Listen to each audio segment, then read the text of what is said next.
What is going on, everybody? Welcome back to another early afternoon in the BrewLab with me, Lone Fox, your brewmaster in chief. And this afternoon in the BrewLab, continuing to go through the Edge of Eternity spoilers and picking what I love the most and what I think will be the most impactful as far as standard is concerned, with often some runners-ups because picking just one has been very, very difficult. The card quality just in general has been freaking nice, and I'm so excited for early access. I've been well and truly deep into theory crafting mode, hardly been playing anything on current standard, and yeah, stay tuned. I think I have a few tricks up my sleeve, which, as far as other people talking about the set so far, may have missed, so. But we're working our way through the Wooburg acronym. White, blue, black, red, green, colorless, and we'll do multicolored as well. We've gone through white and blue, so of course next up is black. I will be keeping the client open, as you can see in the background, in case we need to jump back and forth and touch upon some things with regards to the cards and various synergies with stuff that's still going to be available. As you can see, I've already filtered out the stuff that will be rotating. So, my top pick for, the kind of cards that I like, brewing potential, shenaniganery, and that sort of thing.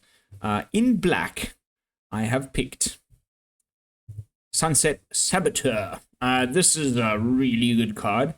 This is one that maybe isn't so much of a surprise. It's, maybe some of the other cards I've picked in this compilation I'm doing have been a little bit more sort of like quirky and stuff that I like. This might be the one out of all the colors that I end up picking that's just also just a legitimately good card that no one can. I mean, you're playing this in the color combination that runs a lot of removal. It's got Menace. You may also be playing this into a deck that doesn't have any creatures. The Ward ability is insane. The stats are through the roof. Like, if there's going to be, and there's already a kind of a pretty good mono black aggro deck in the format, then I think this is gonna be part of it. And that Ward discard a card on a 2-drop is something that reminds me of the oh my god, what was it? The Graveyard Trespasser, but that was a 3-drop. I think it's just a good card. The only thing I can think of,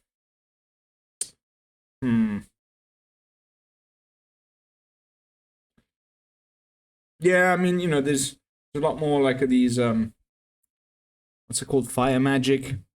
It's like instant speed micro sweepers and that. But just regardless, I was trying to think about also the creature types and whatnot, but just at a first glance, like, this is the kind of card that really jumps out to me as one that I'm going to be putting in a lot of brews going forward. Just bear in mind, however, Cut Down and Go for the Throat are leaving, and there hasn't been any sort of legitimately good removal printed in these colors that come even close to replacing Cut Down. So it might just be a bit of a non-starter. Runner-up in this category for black, I had Dubious Delicacy, and this almost got the first place because I've been, doing a lot of like weird food stuff lately, and I really hope to continue to iterate on that brew and maybe make it better with some of the stuff that's coming out. There's a lot of food, artifact-y type synergies in the set, so I think already just from some of the things I've seen, there's some definite improvements just to the snake food deck or the various squirrel things. This is a food with flash, so it's an artifact. So enter the battlefield triggers for any sort of artifact type things. When it enters, it's a removal. -3/-3 is pretty significant, right? The only thing that's keeping this card from being like legitimately broken is the 3 cost. But, whatever. You're getting a lot there. It's either going to be a food, sacrifice, gain 3, or you can do, for the same cost, sacrifice, opponent loses 3. And there's a Rakdos artifact sacrifice deck with one of the cards that's almost certainly going to be in this list of mine once I get to doing the red colors, because it's looking really, really fun. With the ammunitions tokens, is it? Yeah, I think ammunitions. So this could have also multiple homes. I legitimately think like this is going to be a pretty good card. So yeah, that's it as far as this category. Now let's go into the cards that, like, when you objectively look at what's going to be left after rotation, what the color is going to need, and just often what is going to make the cut in this category are like often little uncommons that are cheaply costed, that are like really efficient and glue cards that make the the decks that they'll go into hum along better and whatnot. So top on this category, as far as I'm concerned, for black, has to go to Umbral Collar, a Zealot. This card is insane.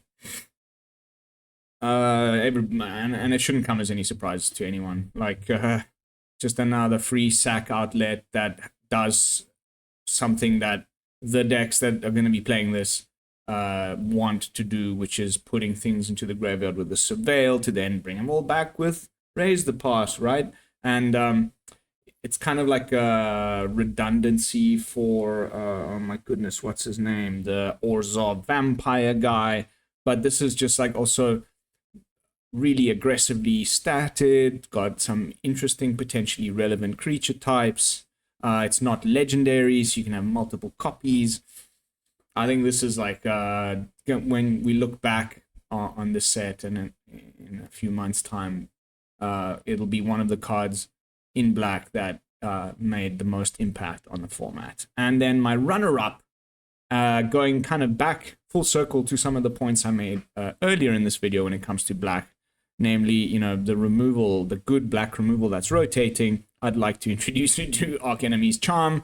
I love this card. It looks super nice. And, Gix's Command is also going, there's a lot of like these sort of flexible black removal that also maybe reanimate or put counters on things, or this is just so versatile that it's just immediately gonna go right into the place where it should go. The 3 black,